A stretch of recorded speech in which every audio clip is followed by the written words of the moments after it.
Je suis atteint d'une maladie auto-immune qui s'appelle la vascularite, une maladie de Wegener. Donc tu as rencontré le docteur Seignalay, comment ça s'est passé?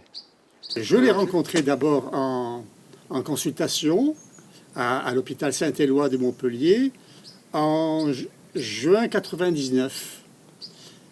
Et il m'a vraiment très impressionné par son côté extrêmement scientifique, précis, en donnant des arguments de poids et de grande valeur. Quel type d'homme c'était?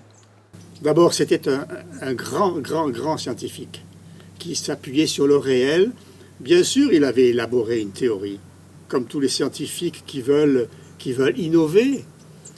Mais ensuite, il avait vérifié la qualité de ces théories.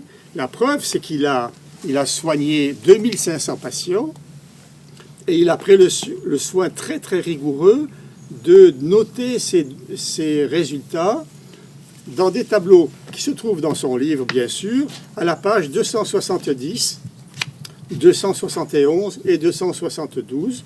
Ensuite, c'était un homme extrêmement agréable, qui avait beaucoup d'humour et qui était prêt au dialogue, qui était prêt à discuter, qui était très ouvert.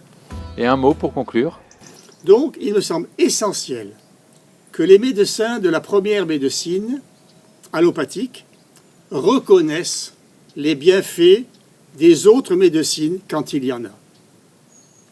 Et à ce moment-là, nous pourrons avoir une approche globale, une approche qu'on appelle holistique de la médecine et qui permettra à la fois de mettre en rémission, je préfère le terme mettre en rémission plutôt que guérir, mettre en rémission des maladies redoutables comme la mienne et comme beaucoup d'autres, et aussi agir sur la prévention.